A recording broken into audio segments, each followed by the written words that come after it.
Okay, so I am going to get started. Thank you everyone for joining us today for our first Microgrid Mondays webinar. I'm sorry for the confusion if you tried to join us last week. We did have some technical difficulties, and coupled with the weather, we decided to postpone the event. So you haven't missed anything. And the nanogrid tours that were supposed to be last week have been moved to February 22nd. Next week on February 15th, we'll be touring a school microgrid with Amoresco. And then after both of those tours, we have 3 more exciting tours planned for March 1st, March 8th, and March 15th. So please feel free to check out our schedule, which is available on the Town of Cohasset's Alternative Energy Committee webpage. I am going to add the registration link into the chat box as well, so please make sure you're registered for these events as soon as possible. If you already registered, which I know you all did for today, just to be safe, please re-register for the events. I don't want to lose any of your emails, and I hope that you enjoy what you see today in the webinar. Every week of these tours over the next 2 months is going to be new and exciting views into the world of microgrid technology, so I encourage you to attend as many events as possible. And they'll be in a variety of formats, including live walkthroughs and demonstrations. And at the end of the tours today, you'll have the opportunity to turn your videos on and ask live questions. So we highly encourage you to, drop any questions you have, whether general about microgrids or specific to the tour, into the Q&A box at the bottom of the screen. Or you could just wait and hold your questions till the end and feel free to ask them of any of us. Today's event is also being recorded, so please be aware if you do turn your camera on at the end, you will probably be in the video. Today we have the pleasure of touring the Siemens Russ Electric Microgrid at the Innovation Center in Hingham, Massachusetts. We have William Johnston here with us to give us a live tour of their microgrid and talk about the impact it's making in Hingham. He's also joined by his Russ Electric colleague Sean Flanagan, who will be here to moderate the chat and help answer any questions you all may have. If your question doesn't get answered during the live tour, don't worry, you can definitely ask it at the end. So Sean Flanagan, who's moderating our chat today, is the New England Region Sales Manager at Russ Electric, a Siemens business. He has a Bachelor's of Science degree in Marine Engineering from Massachusetts Maritime Academy and a Master's degree in Power Systems Management from Worcester Polytechnic Institute. And after 13 years in the industry, he has been a lead distribution engineer with Eversource Energy, a supervisor for dispatch and electric distribution with Eversource, a nuclear power reactor operator with Entergy, and a senior engineer at Fidelity Investments. Sean has been at Russ Electric for 2 years now, and we're really glad that he could join us today. He'll be moderating the Q&A, as I said, so if you have a question, drop it in the box and Sean will either ask our presenter, Bill, or type an answer himself, or just save the question until the live Q&A at the end. Bill Johnston, who will be walking us through the Siemens Russ Electric microgrid system today, is an electrical engineer and was promoted to product development manager at Russ Electric in the fall of 2017. His Bachelor of Science is in Electrical Engineering Technology from the Northeastern University, and he now has 39 years of experience designing, testing, commissioning, and troubleshooting Russ Electric products. Bill is very familiar with power generation equipment from his education and his experience as a field engineer, a CAD/CAM system administrator, a research development engineer, and now product development manager. When he is not glued to a computer screen, or in the library, or in the field solving problems, he enjoys exercising and playing racquetball. He really enjoys spending time with his family, especially his lovely wife and 3 grandchildren. I'm glad you could join us today, Bill, and please give us this opportunity to learn more about the Russ Electric Siemens microgrid. Take it away. Thank you, Brianna. Let me share my screen.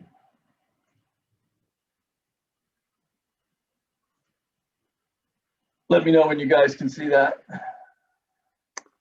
Yeah, we can see it, Bill. Okay. So a few years ago, Russ Electric decided to get into the microgrid business, and we thought the best way to do that would be to put one on our building. So we installed some PV and some batteries, and we already had a generator from years back. And what you see here in this rectangle is what we started out with a few years back. And once we started putting in this microgrid on our building and out in our parking lot, we decided that we had been in the microgrid business since the 1970s, because really all you need for a microgrid is a generator, a way to transfer your building loads, which you see down here in the bottom, from the utility source to another power generation source, which in this case would be just the generator. And then you add in some PV and some batteries, and you have what would be, a much more traditional microgrid of these days. This is our one-line diagram. It shows all of the electrical connections from the utility source to our meter, our main utility breaker, through our ATS, into our building loads. And everything you see over here on the left is what we added to be able to demo this microgrid and use it as a traditional microgrid we use.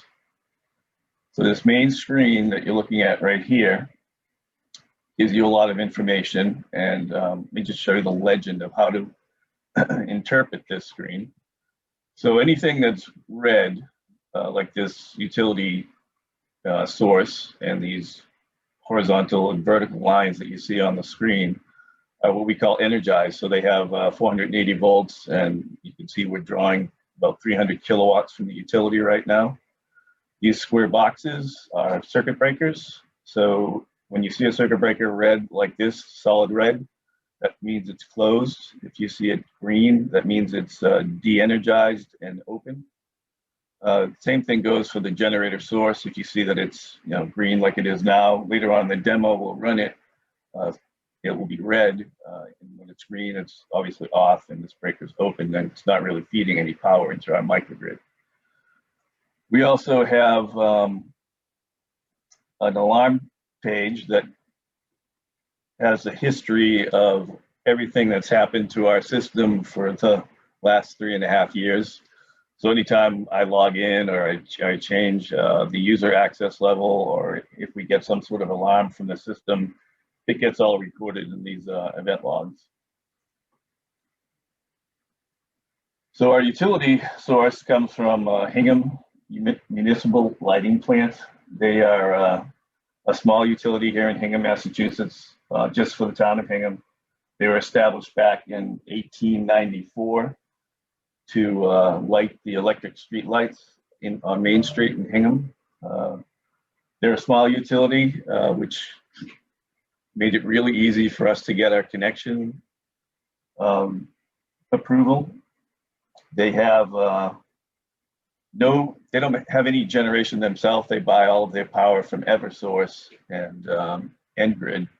And for that reason, we're not allowed to export any power up this vertical bus back out to the utility. So all the energy has to come from them into our building.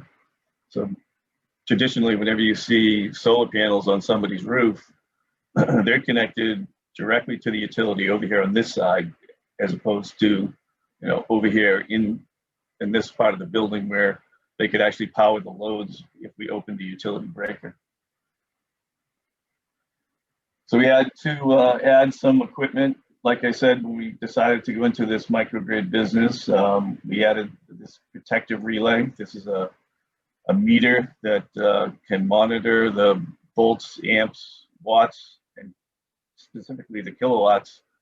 We have to make sure that we don't push any power, like I said, back to the utility. So this meter's here to prevent that in the case that the microgrid controls didn't control the KW in the right direction. The heart of the system that controls all these breakers that you see, and the battery and the PV, that's done with a GE PLC, a programmable logic controller. So this utility source feeds down into our main building 2000 amp circuit breaker, and then it goes into a transfer switch. Don't know if any of you have seen a transfer switch before, but this allows us to switch between the utility and the generator source in the event of a power outage. So this generator is a Caterpillar 3508 diesel 638 kilowatt generator. On the roof, we have 736 Hanwha solar panels. If you look carefully, you can see there's about 128 or so in each group. They're in 6 different groups, and they feed into these solar edge inverters that convert the DC from the panels to 480 volt AC.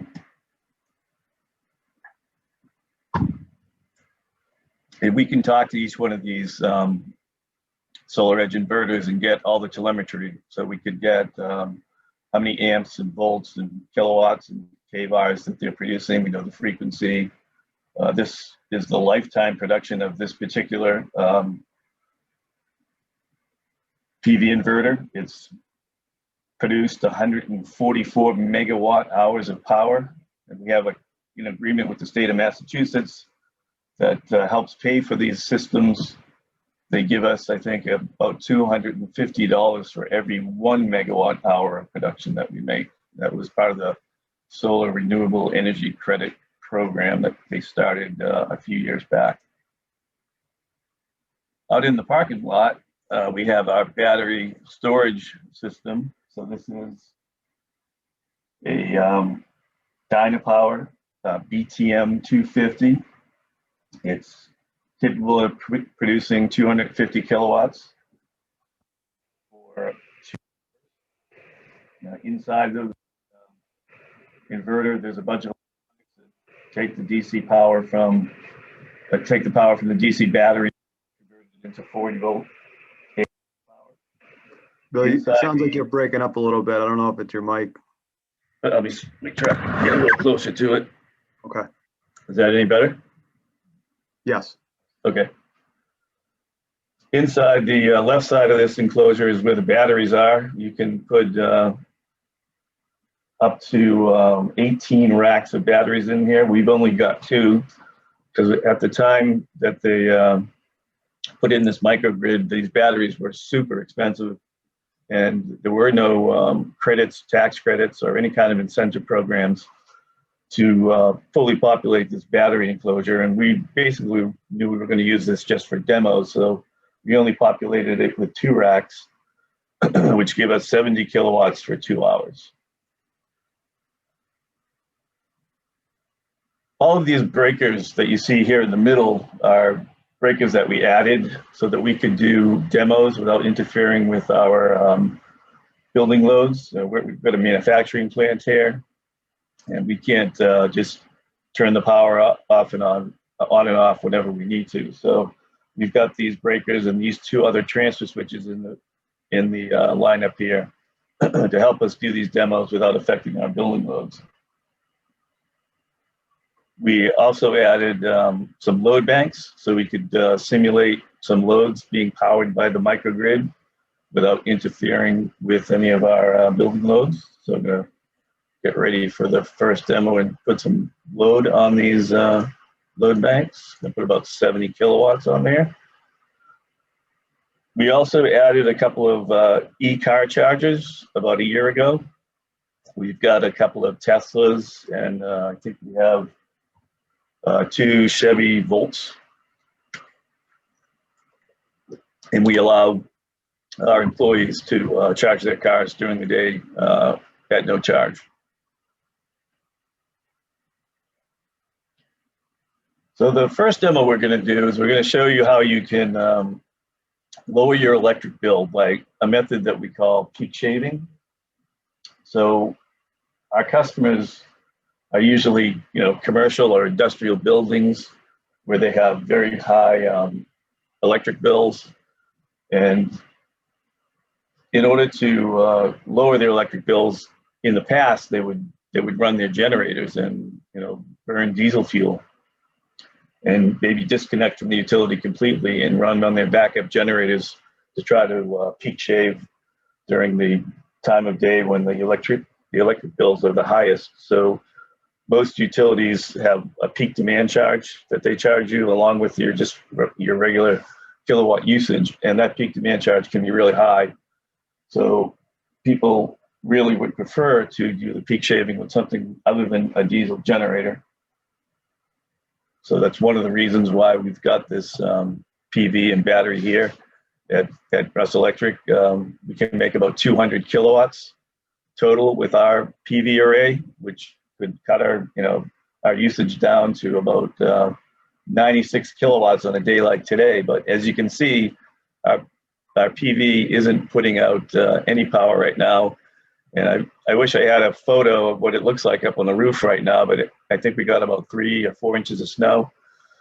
So those panels are completely covered with snow. So instead of a roof looking like this, just imagine this roof completely covered in snow. And of course, those panels are being blocked from the sunlight. So to do these demos, we usually switch to this screen, which would be more typical of what a customer would have. The customer normally wouldn't have the load banks and these 2 other transfer switches and all these breakers. So I'm going to switch to this screen here that's a little less complicated. You can see we still have our utility feeding in from the right-hand side on the bottom here. Our generator is below it. That's our main transfer switch. These are our building loads. And this is the breaker that feeds into our microgrid. And you can see we have our load banks and our 2 car chargers, our battery inverter, and our PV. Now, this breaker right here is a very important breaker. It's what we call 52 PV. This is our point of connection to the utility from the microgrid. So we're going to use these simulated loads to demonstrate some outages later on, and this breaker will be the one that we use to create the microgrid. So the microgrid will be the battery inverter, the PV feeding into our simulated loads, and we'll also bring the generator in later on in one of the last demos. So right now, while we're connected to the utility, we can actually peak shave some of our electric bill down. So we've got about 43 kilowatts of production right now out of the batteries. If this was a good day, we'd be getting a couple hundred kilowatts from the PV inverters, and we would lower our utility usage, down into the less than 100 kilowatts a day. But right now we have to deal with just the batteries. So we've got the batteries capable of putting out 70 kilowatts. Right now they're putting out about 41. And we've got a peak shave set point of 300 set for today. And you can see we're maintaining that 300 kilowatts.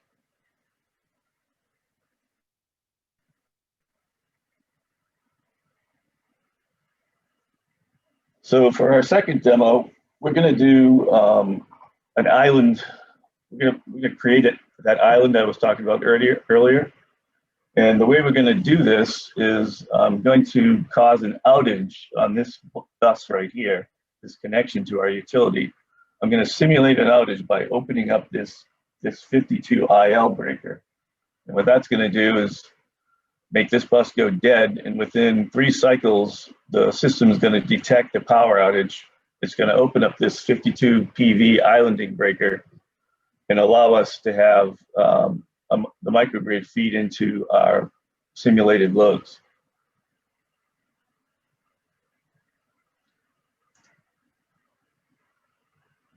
So here we go. We've opened the breaker.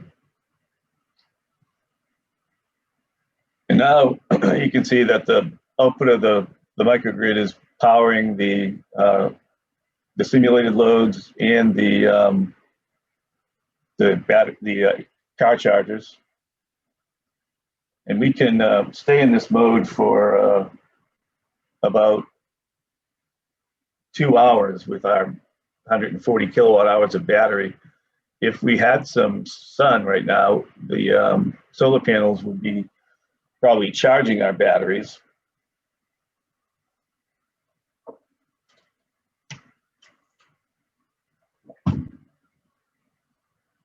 So if this were a day when we didn't have a lot of load. We could sit here for a couple hours, like I said, but eventually the batteries are going to get down to state of charge where we would start our generator.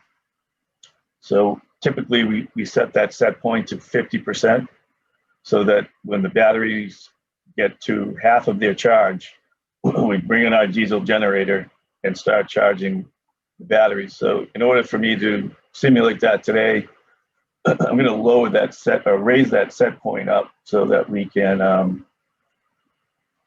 see the generator come on.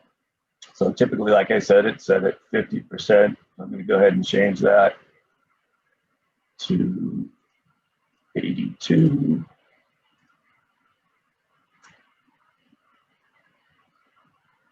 And in just a few minutes, make that 83.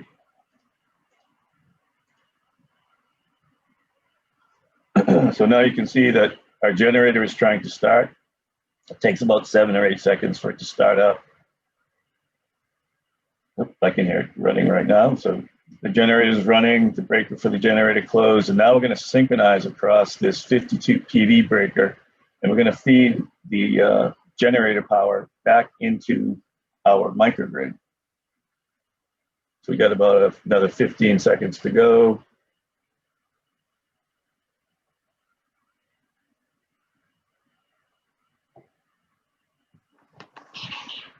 Bill, there's a question in here from Patricia Gooding. She asks, how long does your battery stack take to fully charge when the panels are producing on a day like today? On a day like today, if there was no snow on the panels, I assume is the question, but how long would it take to charge the batteries with the fully running solar? So we only charge our batteries at half of the rate that they can discharge. So they can discharge up to 70 kilowatts maximum for 2 hours.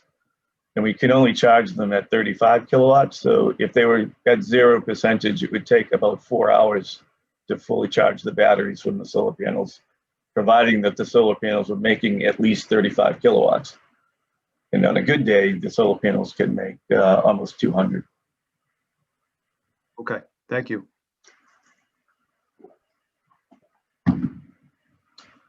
So now we've got our simulated loads being powered by the generator, which is also charging our solar panel, our batteries. And if we had some solar panel production today, it would be also contributing to the energy that's in this side of the microgrid, where we would be either charging our batteries or powering up our load banks or our car chargers. And we would also keep this engine from importing power. You can never send power into a generator like this. That's not a good thing to do. So the system controls the amount of power that is on this generator bus. It makes sure that it's always delivering power to the system until the batteries reach their full charge limit, which we set by a set point in here.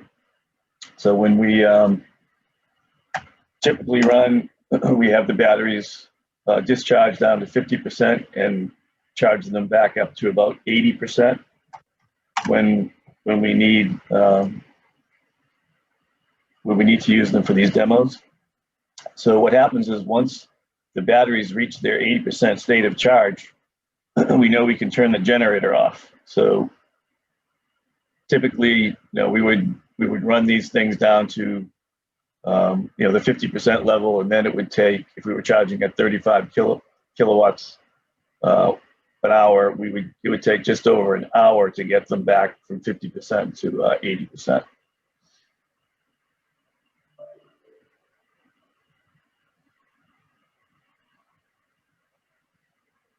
So to return from this mode, we're going to just restore the utility by closing this breaker 52IL. And once the system realizes that the utility is restored on this bus, it's going to synchronize again across the 52 PV. close the breaker, 52 PV, and then it's going to go back onto that peak shave mode where it's trying to maintain the 300 kilowatts on the utility. So we've got a timer here.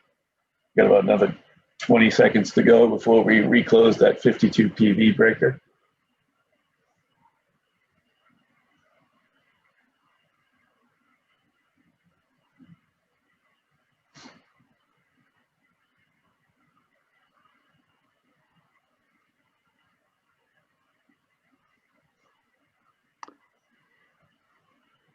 Bill, there's Now, another question in the chat. I don't know if this is a good time to ask. sure. Is the battery bank inside or outside?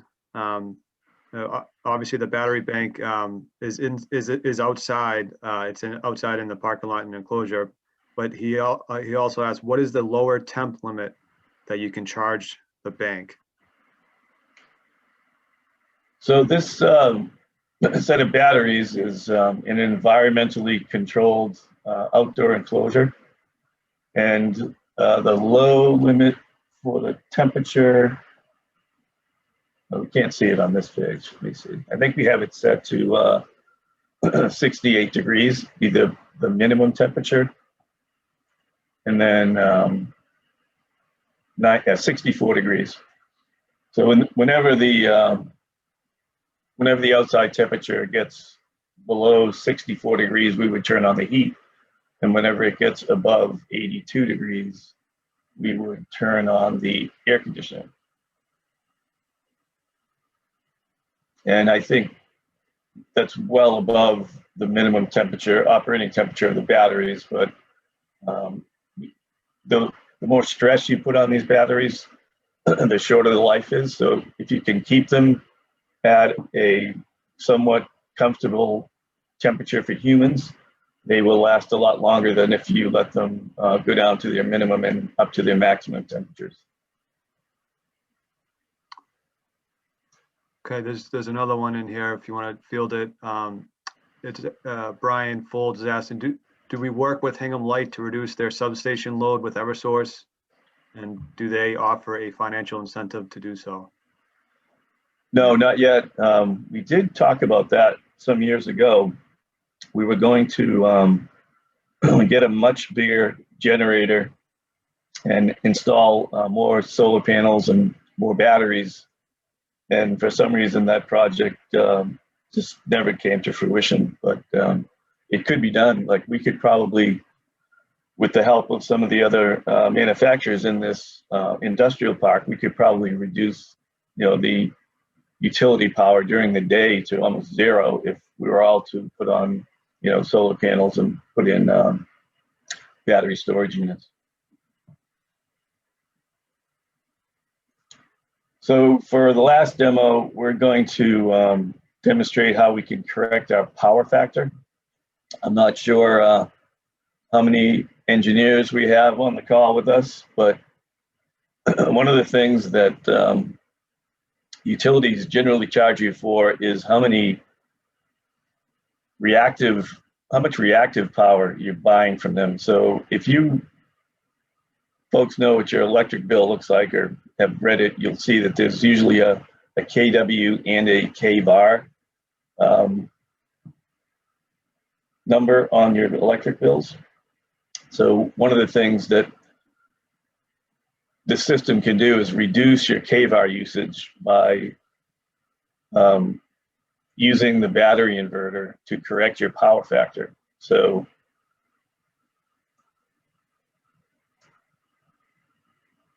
what I've done is turned on the power factor correction mode, and you can see that the kVARs on the utilities, the utility meter here on the right, are going down, and the kVARs on the PV and battery system here is on the left. You can see that they're going up, and you can see that the power factor is near unity for our utility system, and our kVARs are just about zero.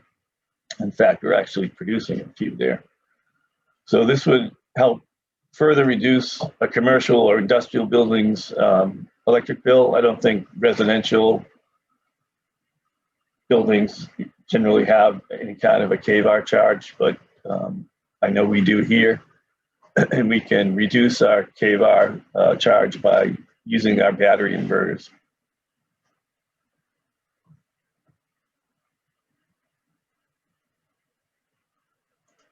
So with that, I guess, are there any more questions?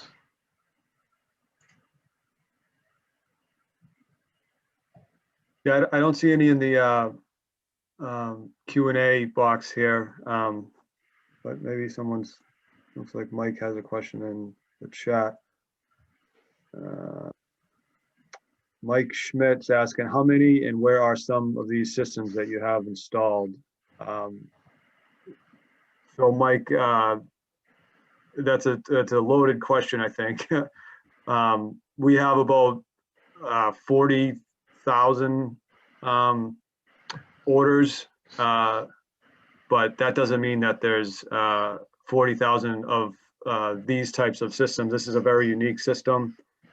We have one big system at Encore, which includes solar and battery.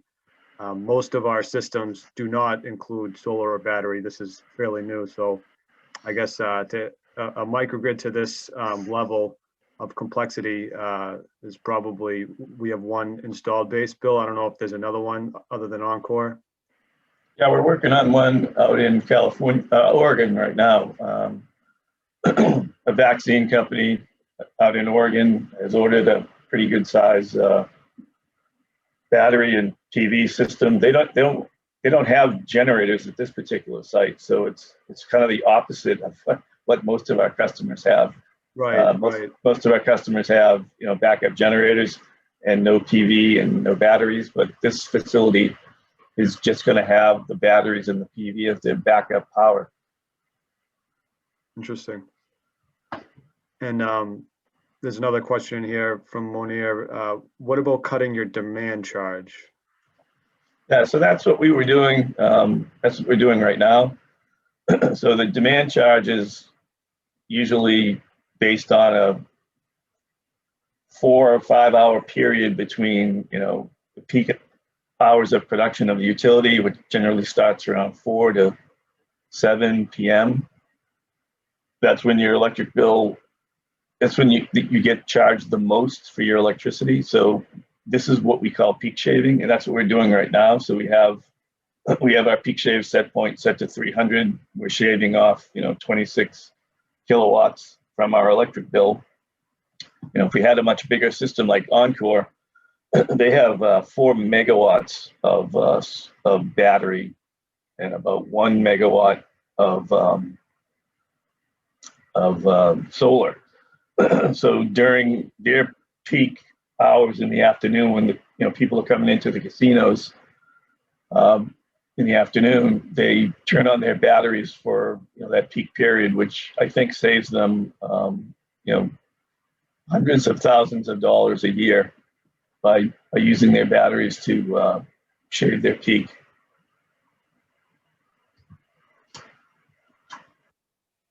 Right, yeah, and to piggyback on that project, I'm sure some of the members in this on this training session 4, if you call it, know of the Encore building just north of Boston. But we did a project with Milton Cat, and they have 2 diesel generators, 2 cogenerations, and like Bill said, we have about 4 megawatts worth of battery storage there and about 600 kW worth of solar. So a pretty good project. It was our first project after building our deck system here in Hingham, Mass. Looks like there's another couple questions here.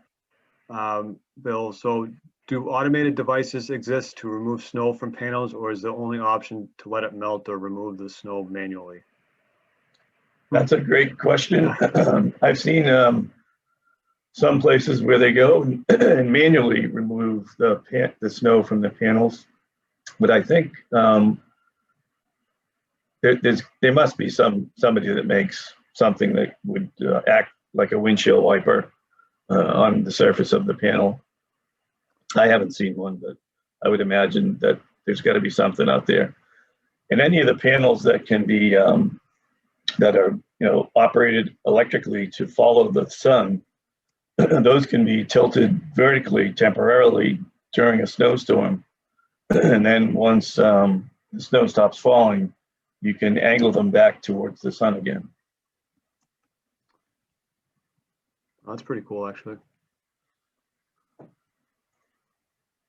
All right, another one. What is the cost per kW of demand charge that you were cutting in Hingham? Do you know what that is for Encore?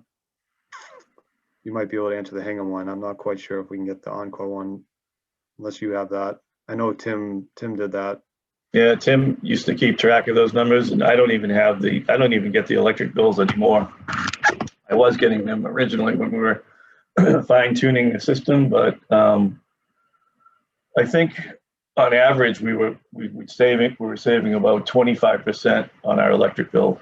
In this part of the world or country, you only get about 5 hours to 6 hours average per day of PV production. So, one day you might get 12 hours, but the next 2 weeks it could be raining. So on average, I think it's only about 5 or 6 hours a day that you get production from the actual solar panels in Massachusetts. Great. Yeah, and Monier, I don't think we have the numbers for Encore, and I'll have to follow up on that one. I can work with Brianna to answer that question.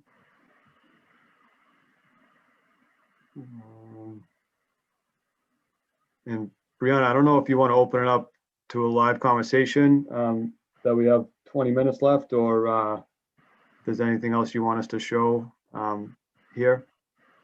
Yeah, sure. So I can start to promote all the attendees in as panelists, and then the attendees, you will have the option to either turn your videos on or just to kind of listen in. Just another reminder, we are recording this event. So I'm going to start to promote everyone in, but don't feel obligated to speak or turn your video on, and then you can ask your questions live. I think that a good discussion is great.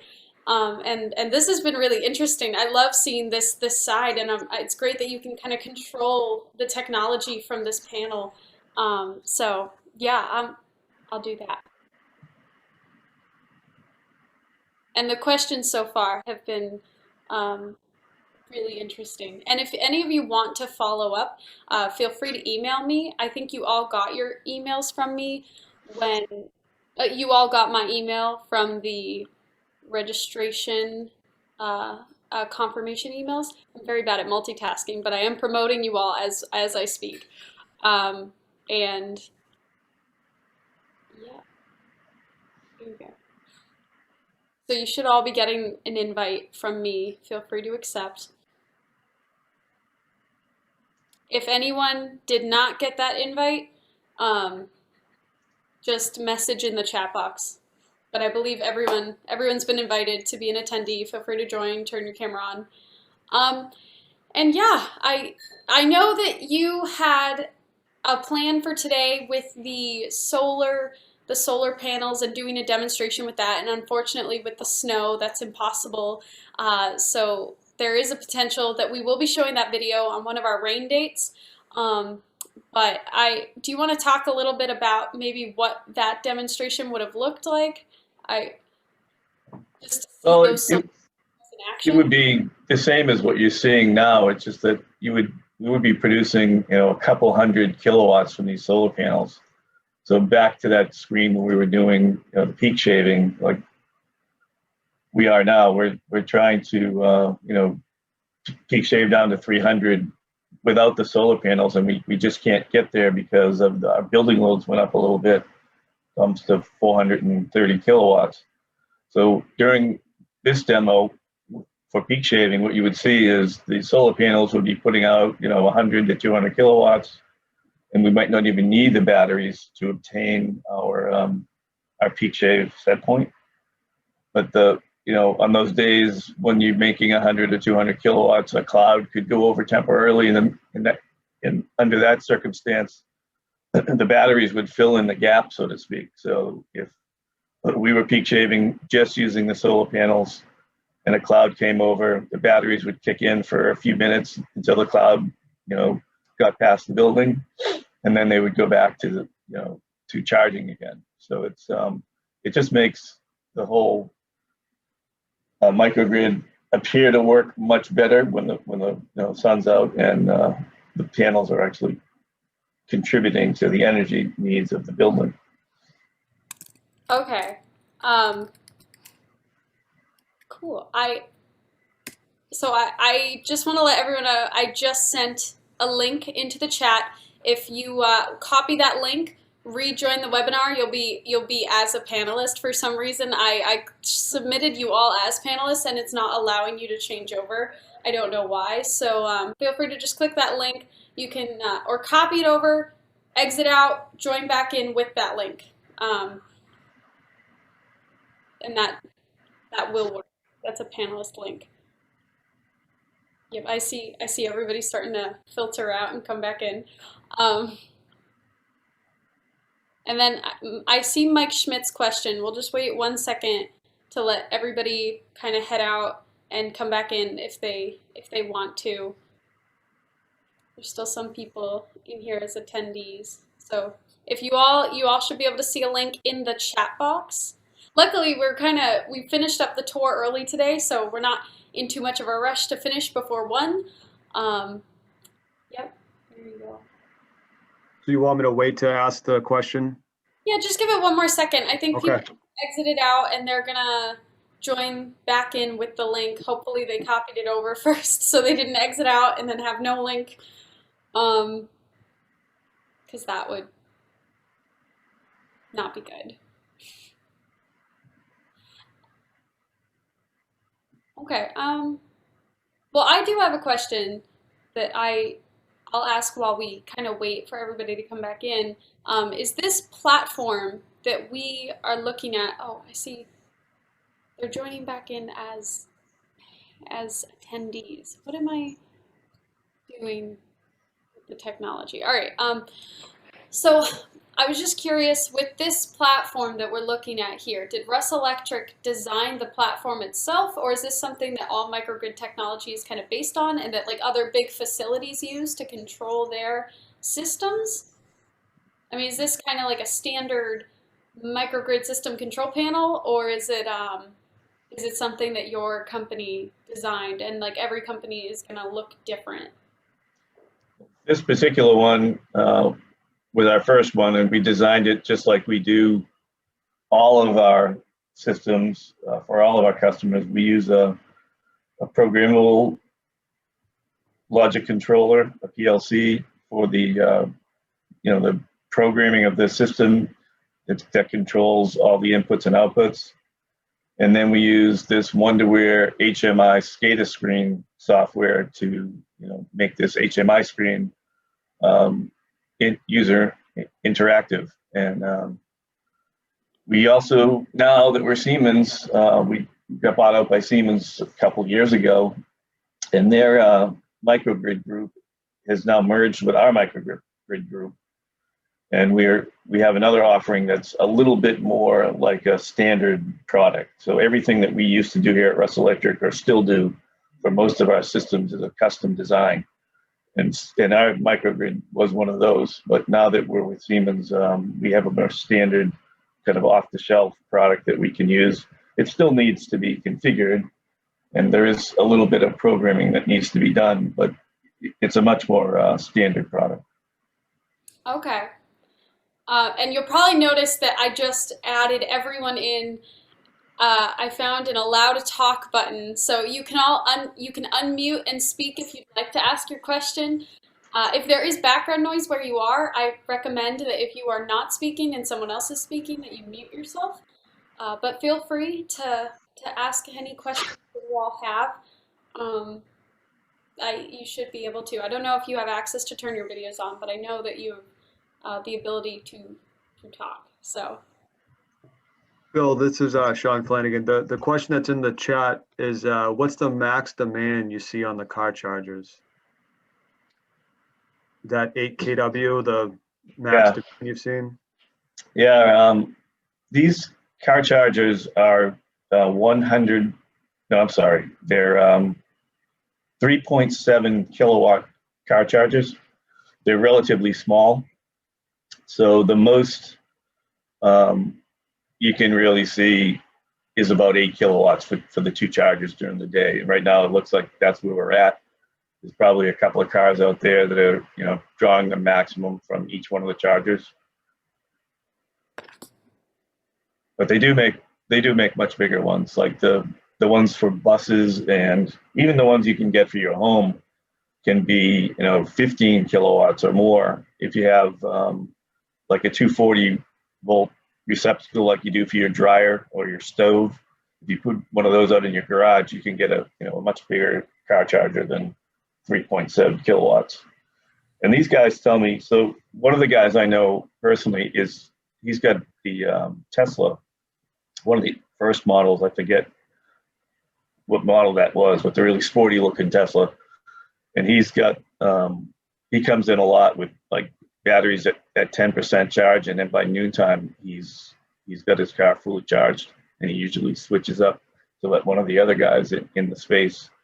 So I think we have about 4 or 5 people with electric vehicles, but we only have 2 chargers, so they generally all charge. I don't think they come in completely empty, but they generally all charge their cars for about 3 or 4 hours, and then they share that space with someone else. That was probably way more information than was needed for that question, but I thought I'd share that. Yeah, Sean and Bill, it's an awesome presentation, and it's very interesting. This is Munir. And along the lines of the car chargers, I mean, those are, I guess, level 2 car chargers. What would happen if you wanted to put in the superchargers, which I think, I don't know, go up to maybe 50 kW or 100 kW? Yeah, so we have, we're just limited by the size of the breakers and the cables.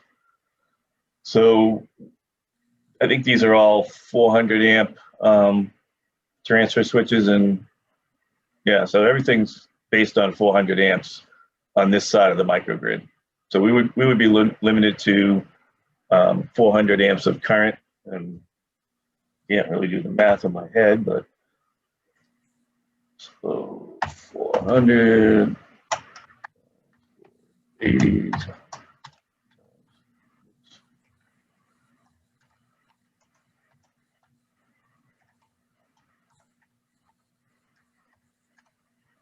So that's,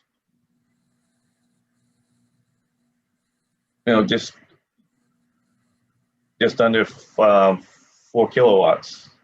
No, that can't be right. No, I think it's No, it's 250. Yeah, 250. Sorry. Yeah. Okay.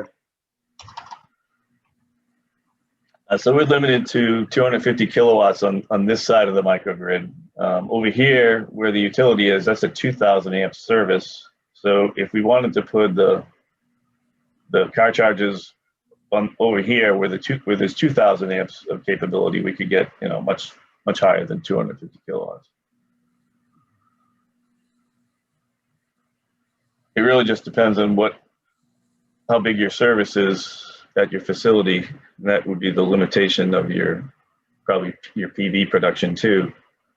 Most people try to charge their cars, at night when the electricity is a little cheaper, or if they have PV, they can charge up batteries during the day and then charge their car at night from the batteries, if they have a Tesla wall or some other system of batteries.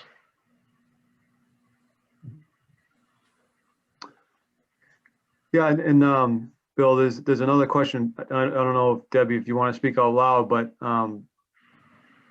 it's what kind of resistance do the utilities have with these systems? A lot. So one of the jokes around here when we first put our system in was Hingham Municipal Lighting Plant is a really small utility, and there's pros and cons with that. And the pro was that we got our connection agreement in 24 hours, couple cups of coffee and a box of donuts. Whereas with the Encore, I think it took them over a year to negotiate their connection agreement with Ngrid. So if this is a building somewhere in between what we have here and what they have in Everett, you can expect a delay of somewhere between 24 hours and 1 year. And they really need to know a lot of information. They want to know what your settings are and all your protective relays. So we had to add this multi-lin 850 in here to make sure that if the microgrid ever lost control of the batteries and the inverters, that we would trip a breaker. We trip this breaker right here, 52 PV, if we start exporting power out to the utility. And I know at the Encore, they not only don't want them to export any power, they want them to import a minimum of 250 kilowatts at all times. So there's a lot of restrictions and a lot of resistance whenever you try to put these systems in. Bill, and this Meniere again, so Eversource has like this connected solutions program where they actually want to draw on the batteries. So, oh, nice. Yeah. And the whole, the Massachusetts Smart Program, has incentives now for batteries and solar. But can your system, have you encountered that? Because I mean, a lot of the municipalities, I'm in Wellesley, which has its own municipal utility. They're looking at being able to use the batteries as part of their demand reduction and be able to call on batteries or even, on thermostats and air source heat pumps and the like. Yeah, that's great news. The reason I think Hingham Municipal Lighting Plant doesn't want us to export any power is they don't have any generation, so they don't have an agreement even for themselves to put power out onto the grid. So I think because Eversource is huge and they have tons of generation, that getting an agreement with them might be something they're interested in.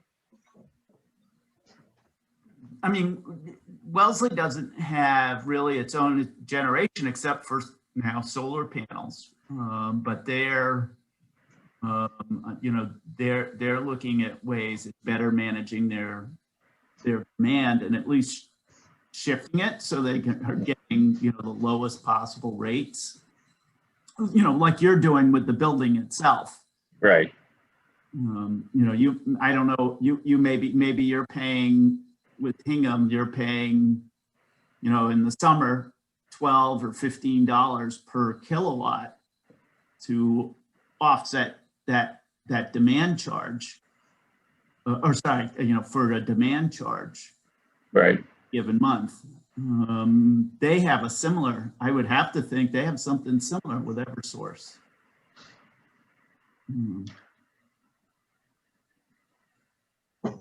Yeah. At any rate, it's just food for thought, I guess. Right. Yeah. Yeah, Bill, this is Brooks Winter from the Metropolitan Area Planning Council. Just to build on Manir's question, you talked a little bit about, well, actually, first of all, I love the history of the Hingham Municipal Light Plant. I am doing a project with them right now, and I had never heard about how they were founded in the late 19th century to run the electric lights on Main Street. So thanks for that. You talked a little bit about kind of I know this is like a demonstration project for your own facility and kind of a test, but wondering if you could talk a little bit about the financial benefits of having a microgrid system like this. Manir touched on some of the, the demand charge pieces. You talked about being able to regulate your power factor. I wonder if this allows you to get additional value out of your battery system that you wouldn't. Are there other, like when you're, scoping systems like this for clients, what are the components of the value stack that you're going over with folks? Regardless of whether they're able to net meter their solar or anything like that, what are the financial positives of a microgrid system like this? Well, that's a great question, and a lot of that could be answered by our buddy Tim, but he's moved on to bigger and better things. But most of our customers are looking for the reliability and the peak shaving capabilities. So in the case of a utility outage, some of our customers would consider just running on the batteries. So for instance, that vaccine manufacturer I was talking about, they just want reliable power. If they have an outage, it takes them about 3 days to restart the vaccine process again, and they have to get the FDA to come in and do a lot of inspections. So it's for them, it's just about the power. Yeah. They don't even care about the cost of electricity. They just wanted to never lose power again. So it really depends on the customer, what they're doing, what they're manufacturing, or what kind of business they have. And I mean, the biggest and greatest factor is what you're going to get from the sun. The batteries, even though they're you discharge them, you have to charge them up again. So the cost of having batteries is only necessary because the sun isn't around all the time, and when clouds come in, if you're trying to peak shave, you have to have the batteries there to kind of back it up for those few moments when the clouds come over or when you have no sun production at all. So it's really just justifying the cost of the solar panels and the installation and amortizing that over, I think we had to pay back in like 3 years here. Wow, that's great. Yeah, thanks, Bill.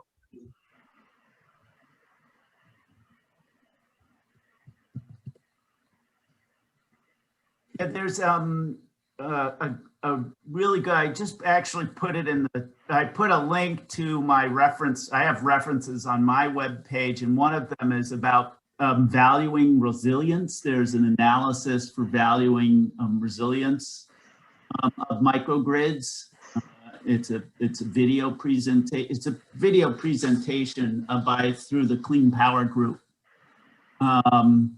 They do a really nice economic analysis there and come up with a very simple formula for being able to, have a microgrid that is able to island, as you demonstrated. So for what it's worth, it's called Valuing Microgrid. Yeah, you put a link to that in the chat? Yeah. Okay. I have a bunch of references there, but if people scroll down, they'll find it. Great, thank you, Munir. Yeah, I wish we still had Tim on this call, because he had the whole commercial aspect of the microgrids in his PowerPoint presentation. I don't think I have his presentation available right now.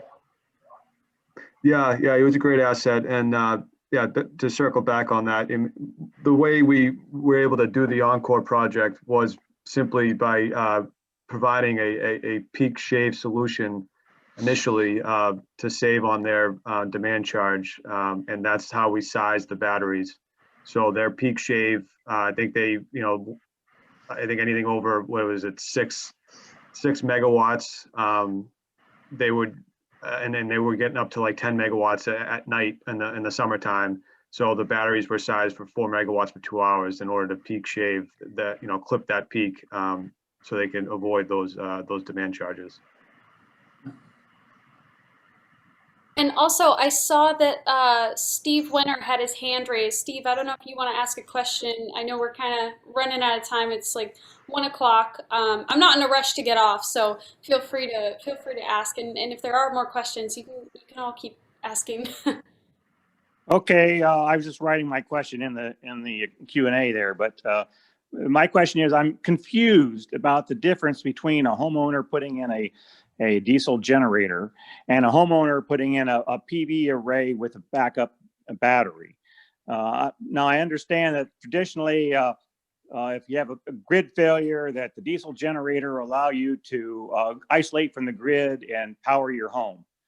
But I have been told that if you have a PV array, that's not possible, and I don't understand what the difference is there. If you can isolate your home to make a nano grid with a diesel generator, why can't you isolate your home and become a nano grid with a PV array and battery? Well, I think you can. I actually do that down south. I was living down in Georgia for about 18 years, and I have a hunting camp down there, and that's what all of us do is we have the PV on the roof, we have battery walls. When the utility goes away, we run off our batteries and we don't start the generators until we have to. So I don't know why that they would prevent you from putting the PV on the other side of the transfer switch. So when you have a generator residentially, you have to have a transfer switch of some sort. So I don't understand why you couldn't connect the. Okay, it's just that I've been told that if you have a PV array on your roof, it doesn't help you if there's a power failure. You have to disconnect. Well, your PV. typical ones, yeah. So typically they just connect those right to your utility meter. Yeah. And if you don't have a transfer switch and a generator, they wouldn't have any other place to connect them to. So that's usually when they go on the roof. They just tie right into your electric meter and they reduce your electric bill, and or you sell it back to the utility. But if you wanted to do what we do here and put the PV on the other side of your transfer switch, so on this diagram where you see the generator, you would connect your PV in here somewhere, and then in an outage, you could have the PV help you reduce the amount of fuel you use in your generator. You're still going to need the generator to form the grid because most PV inverters are non-grid forming, so they cannot just create a grid or a stable source without a utility or a generator there or batteries. Oh, well, if you had a battery. So, right. If you had a battery, that could create the grid, and then the PV could augment the power. Okay. Well, can a PV installer do that for you? Put in the transfer switch for you, or does that have to be some special arrangement you make with the utility? No, I think as long as you're putting on PV, I think there has to be an electrician involved. So the electrician can certainly put in the transfer switch and install the battery wall or whatever kind of batteries you go with on the other side of the load side. So if I were a green sort of person but I wanted to have a backup for my power, rather than being forced to put in a diesel generator, I could alternatively put in PV with a battery storage and this transfer switch. Exactly. Okay, very good. That's wonderful to hear. Thank you.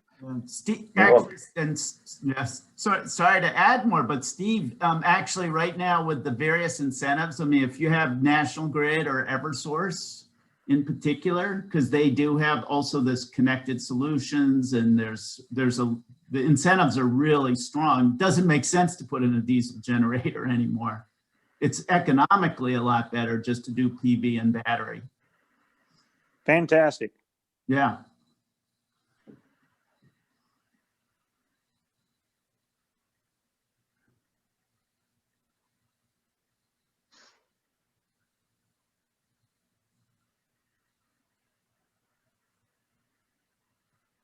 Great. So does anyone have any more questions? And I see that Brianna is putting in the chat to email her with anything to follow up. And, Bill and I would be happy to answer any more questions either now or at a later date via email back to Brianna. We really appreciate you guys taking the time to see this. And, typically we do this live and we have a conference room. We'd bring you in and give you a tour of the facility, but with everything that's going on with COVID, we'll have to do that at a later date. And Brianna, thank you very much for setting this up. And Bill, nice job. Thank you. This was fantastic. Thank you, Bill and Sean. I really appreciate you coming today and, being here with us virtually. And I hope everyone enjoyed the webinar. This was the first of our series. We'll be doing this for the next 5 weeks. This was the first of 6 tours. So I hope that you continue to join us, and I can promise that the technology is, I'm only going to get better at it from here. So please do continue to join us, and I can promise you that you will get a different experience every week. So the knowledge will keep compiling and accumulating. So have a great day, everyone, and stay safe in the snow the rest of this week. I know that we're going to keep getting storms, so yeah, I'll see you all next Monday. Bye. Okay. All right, thank you.